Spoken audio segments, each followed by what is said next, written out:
Hi, everybody. I'm here with Charles Bernard, who is the board chair for Global Chamber New York. I've had the pleasure of knowing Charles for many years through, I believe, an introduction from Hank Marshall originally many years ago. And he's been a member of Global Chamber with his primary company. And then along the way, oh my, he is such an entrepreneur and innovator that, of course, he was on the AI wave before people could spell AI, and he's applied it to the sales process. And so, all of us, including Hank, some of you know Hank as our first board chair for the Global Chamber Phoenix chapter, and kind of a legend in his own mind and in our minds as well in Arizona. Uh, uh, Through that connectivity, Charles not only became a member, but became an advisory board member and has come up with some, of course, amazing ideas based on his knowledge of sales, his knowledge of AI, and his extraordinary knowledge of people. Charles, you are an observer of people. You're an observer of what it takes to get them to buy. Could you tell us a little bit about what brought you here, what you're doing, and I'd love to be able to introduce you to all of our advisors across the U.S. Well, thank you for that very kind introduction, Doug. And I feel honored to be a friend and someone that I work with in helping you grow the Global Chamber. I think it's an organization that works well in terms of my worldview, like you said.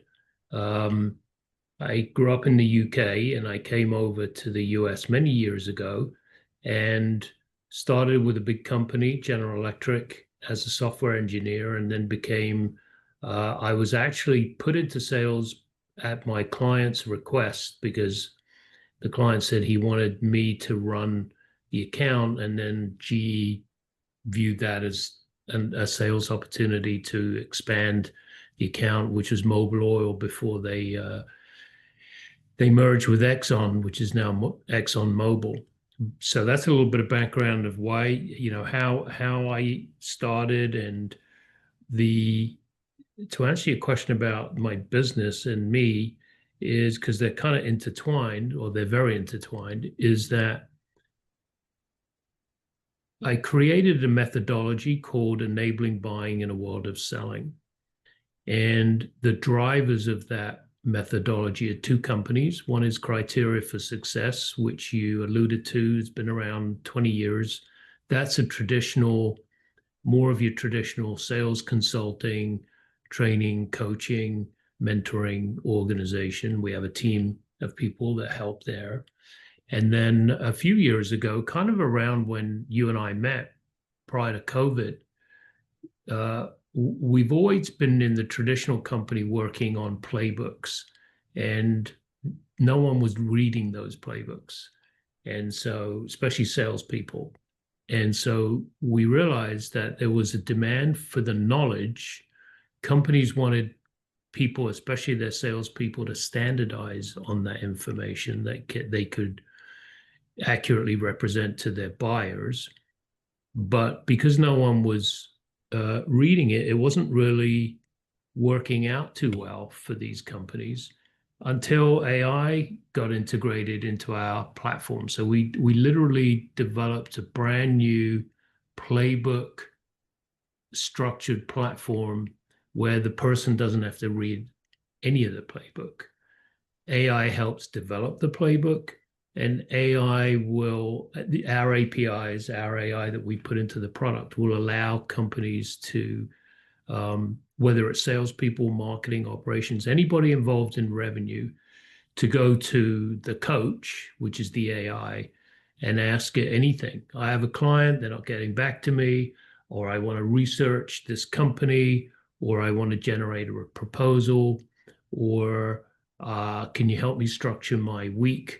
Or can you help me develop a prospecting action plan? And so think of all the things you can traditionally do with AI, but it's now much more focused to the company. And so that's a little bit about me and my business.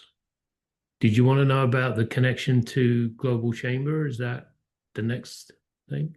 It would be great to understand uh, the the way you emphasize the buying process versus selling, and then how that how you've used those ideas in your leadership role at Global Chamber.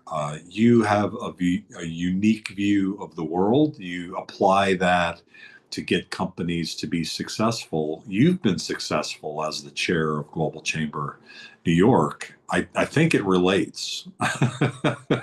Yeah, yeah. So, I think how I have you think thought about that, and how has that transpired in your mind? yeah, thank you. Thanks for the question, Doug. You just opened up the answer for me because I was kind of wondering how I would answer it, but just listening to you, it kind of became clear. So in both cases, with my company or companies and Global Chamber, the through line is one very dramatic thing for me, and that is an expression I heard a while ago that I fell in love with, and that is it came from Victor Hugo, who was a French uh, philosopher. And the quote that he said was very dramatic for me and applies in this case, which is um, you can stop an invading army, but you cannot stop an idea whose time has come. And so when enabling buying in a world of selling was formed and my team worked on it and the words came out, that was an idea whose time has come. And a year ago, almost to the day, in New York, I attended a scant, small, kind of a little punching below our weight for sure meeting with the members of the New York City chapter. I call us the Ronin. If you know anything about samurai, they're kind of like these talented swordsmen who just wander around. They don't really have a lord or master or a cause that they rally around.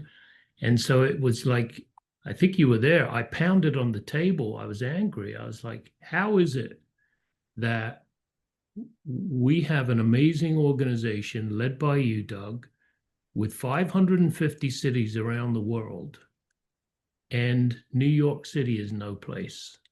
And it should be the reverse. And so that was the idea whose time has come. And the idea was waking up the sleeping giant. It's like, we're a giant. I mean, how can New York City on the world stage not be represented as, and a little bit of ego I'll throw in, as the number one chapter, not the 50th or whatever we were at the time, almost non-existent.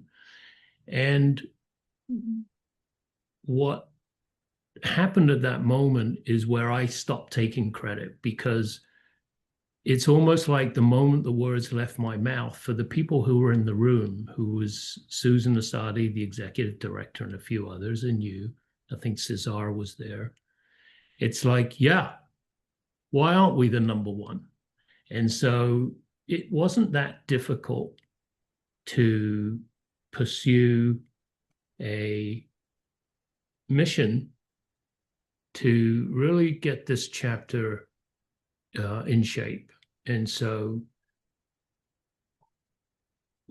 from my perspective, I wasn't working to do you a favor or anyone a favor. It's like I wasn't getting compensated for it, and I know nobody is.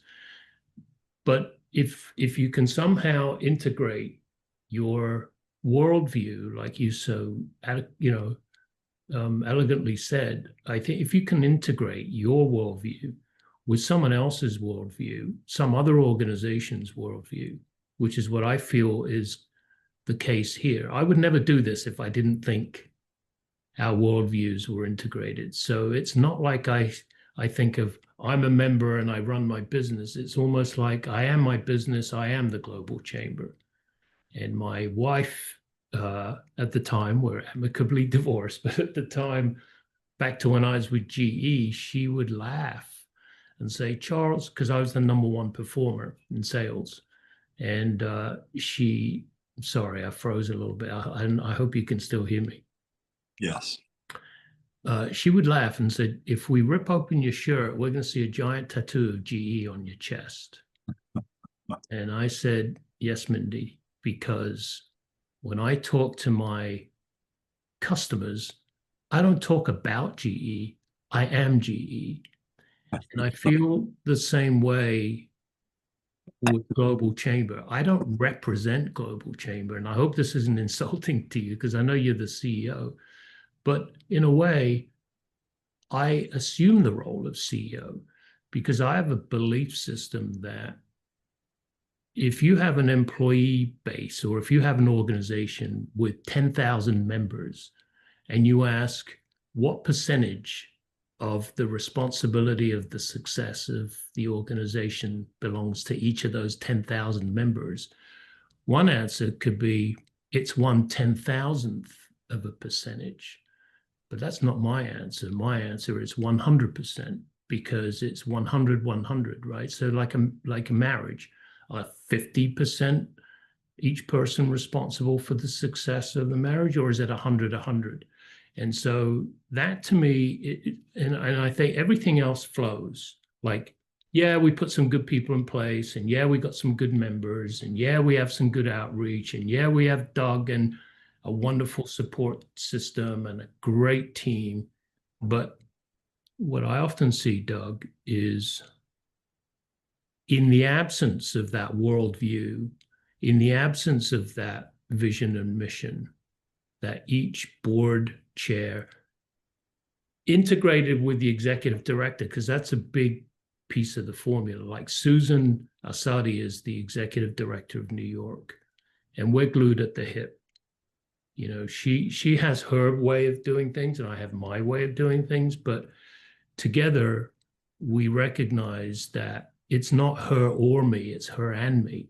And then the circle expands, right? And then we were lucky to find Stephanie Emisser, who is wonderful as a support system, without which we couldn't do half of what we do. She's there with logistics and she gets people to come and she follows up and all the things, all the blocking and tackling that you need is there. So that core was able to perform out of this shared vision of we are New York, God damn it. It's almost like a little bit of like chutzpah, as we like to say in New York. It's like, hey, we're New Yorkers, you know? We're from Brooklyn. We don't get, no one pushes us around. So it's almost like that, let's bring it on mentality. And it became contagious very fast. So like I said, it's almost like right away, it came away, you know, I just, it left me and people are like, yeah, we are the giant. We are the sleeping giant. It's about time we woke up.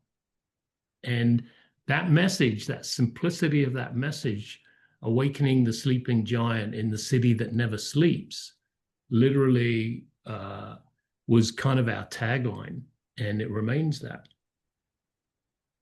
Absolutely brilliant. And as a New Yorker, I can definitely relate to that mentality for sure. I think that mentality is in all of us for our own hometown or our own business or our own family. And, you know, so I love that you tapped into that. If you could just then, you know, in terms of the progress that you've made, I think you've made some really key points, including the teamwork with Susan and with Stephanie. It's been so critical. You're very humble, so you don't want to ask for credit for that. Other than that initial anger banging on the table, we can do better. And maybe anger isn't the right word, but just enthusiasm ultimately of, look, you know, we can have a lot more activity, we can have a lot more next steps and success. And you've done that. So congratulations on that. Any words of wisdom that you'd like to share with other advisors and other board chairs around the U.S.? Before we move on to our next portion of the program? Yeah, I think you said it really well, which is it doesn't have to be New York per se. I think you just whoever is in that role of being a board advisor chair or an executive director, I would invite us all to just examine what's the why, right? What's the why for what's the opportunity is almost a better way to say that. And if you don't have that as almost like your first step, then perhaps, and it's never too late, you can step back. I mean, from my own experience, I've had a business for 20 years and it's only this month that can you believe it? We're literally solidifying our mission and vision. So I'm the first example of putting, and oftentimes putting the cart before the horse. And in this case, the horse is the vision and the mission pulling the cart. And so that would be number one. And so be clear. What's your vision? What's your mission? And does it align? And is it part of you with Global Chamber? And why are you doing what you're doing? Kind of a thing. I don't buy, honestly, that your primary motive is, well, I'm sure there's a little bit of that, but like, hey, if I go in a big role in a big organization and on social media, I can get some bragging chops and that will somehow help me get more business. I think that's kind of small potatoes, to be honest. So that's first. And then we got a visitor. Hello. Hello. Hey there, Adam. Happy How are Friday. you? Sorry, we're running a little bit late with Charles. I don't know if you know Charles. He's our advisory board chair for New York, and Adam is on our advisory board for Global Chamber San Francisco and working for Zedra. Thank you for joining. So, hey, I can jump back in a couple minutes if that's what you need. Okay, well, if Yeah. if you could, maybe five minutes, and Sure, we'll no get problem. back to you. Nice to meet you, Charles. Likewise, Adam. Be well. All right, bye-bye. Appreciate it. Thank you. So, for those of you watching, that was unplanned, but Charles, please go ahead and finish. You mentioned the one point, and what else would you like to bring Well, the up? cart before the horse. Get your house in order with your vision and your mission and why you do what you're doing. And I think it's two things, Doug, to summarize. It's philosophy and mechanics. They go together. So the philosophy is kind of like what I said, the why, all that stuff. But the mechanics are equal. And what I mean by the mechanics are just some best practices. So, for example, New York may be different because getting to the event is much easier. We have subways. It's a very walkable city. There's no parking or driving necessarily.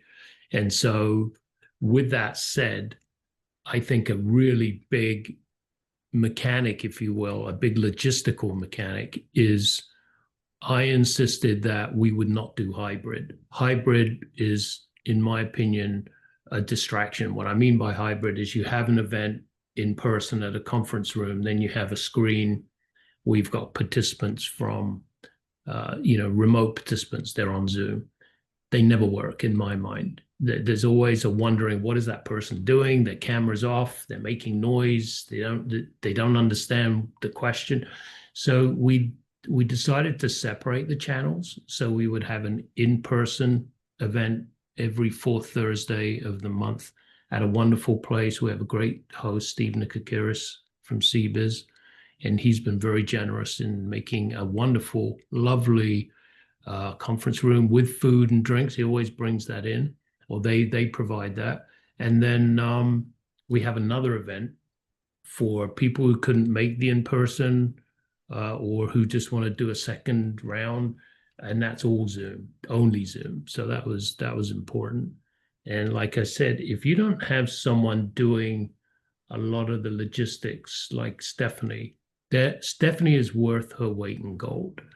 You can have all the leadership ideas you want, and there's no shortage of ideas in America, in the world. And there's no shortage of ideas at Global Chamber, I've noticed. What the problem is if you don't have anyone executing on those ideas, they're not really worth much. So that's necessary. It's not even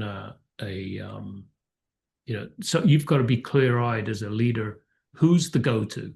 Who's the person and get out of their way and don't micromanage them.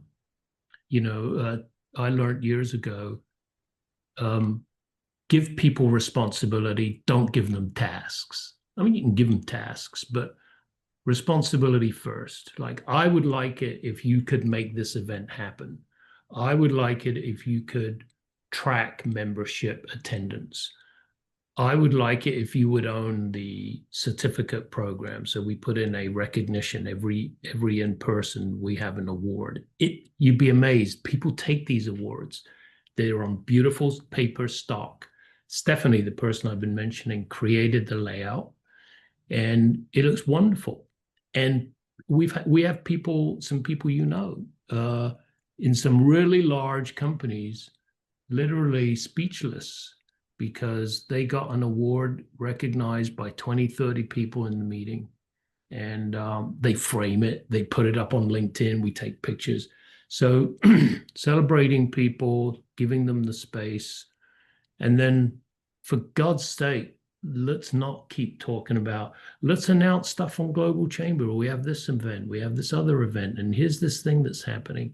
I think what we found is more helpful is we have a big piece of the meeting dedicated to people showcasing themselves and their business. And then we go around the room. So the showcasing is 10 to 15 minutes. Around the room is just literally speed announcing, who are you? What do you want? Who do you help? And some announcements and some awards. That's your meeting. And keep it fluid. I think a lot of people are like, we need an agenda and we need to be buttoned up. And you mean you need to be buttoned up? I don't need to be buttoned up, thank you. I got my own buttons. So, Very New York attitude. Thank you. Yeah, I see people over engineering stuff, and it's like, yeah, I know it's well-meaning. It's like, oh, we don't want wasted time. But have you ever noticed that if you step back, the time is better used than if you try to force things to happen? So I think just giving people some latitude to express themselves and network. And finally, we've had people say, I feel really safe in this room. I feel really acknowledged, and we're in a turbulent world right now, and our leadership in our country kind of has a few lessons to learn from some of the things that are going on in places like the Global Chamber. And with that said, people kind of feel it's a bit of a refuge, I think, where people can kind of feel, is it okay to tell people what I care about? Yeah. Is it okay to use DEI? Yeah. Is it okay to say I'm gay and I'm in a company? Yeah. Yeah, it's very okay. So things like that aren't necessarily available in some of these companies and some of the places some of the members work. So I think there's that other element, but it's organic, right? I don't want to say, Doug, we have to do it this way. I'm just suggesting that each chapter kind of finds its purpose. So I've spoken a lot. I didn't mean to take up so much time. Absolutely brilliant. Thank you for your support, collaboration, friendship, and just brilliantly stated. Hi, everybody. I'm here with Charles Bernard, who is the board chair for Global Chamber New York. I've